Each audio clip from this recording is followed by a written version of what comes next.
I've always thought that a dog could be a reflection of its owner, a mirror of the joy and love one feels. That's certainly true for my Ace, a rugged little Westie. From the moment I brought him home as a tiny pup, just 2 months old, he was a bundle of boundless energy and unfiltered joy. His round, soft body and perpetually wagging tail made him a delight to be around. We had a rhythm to our days that was comforting and familiar: morning walks, lazy afternoons, and playful evenings.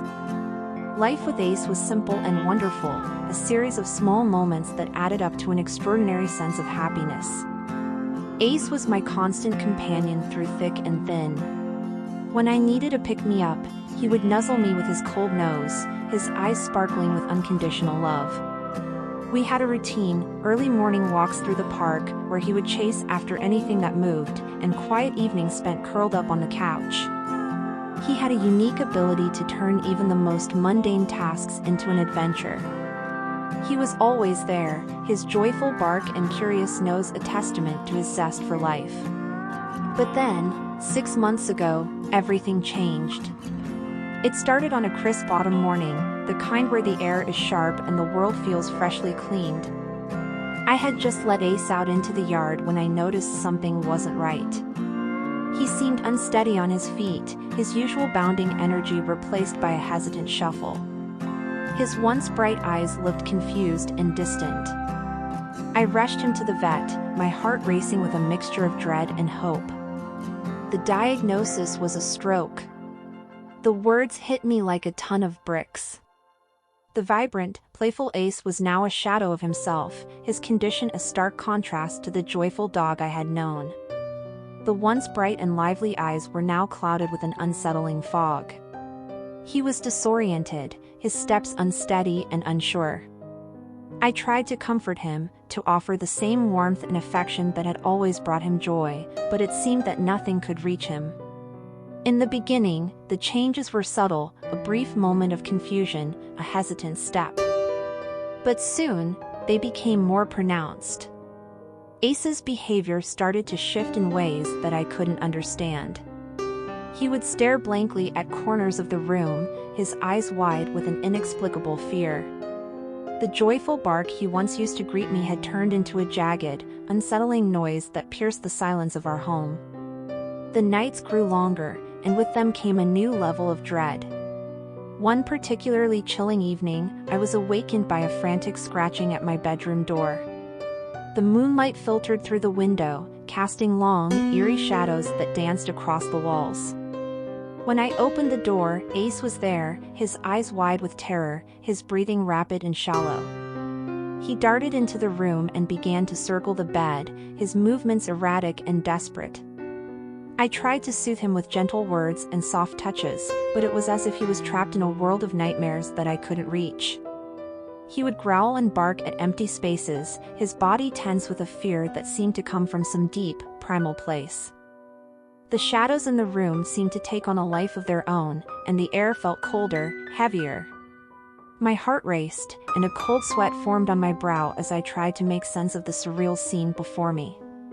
As days turned into weeks, the eerie episodes became more frequent and intense. There were nights when Ace would yelp in terror, his body trembling uncontrollably.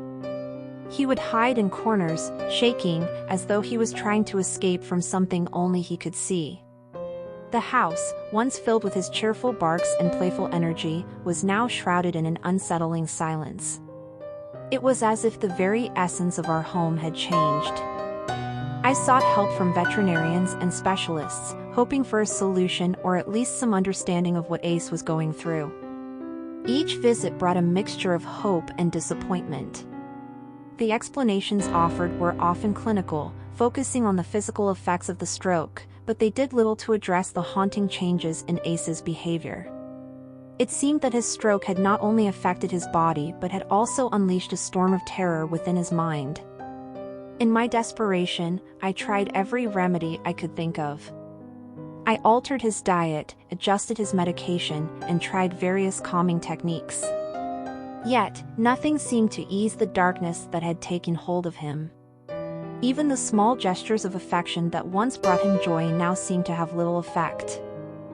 I began to feel as though I was losing the last vestiges of the dog I had known and loved. Despite the prevailing darkness, there were fleeting moments of respite.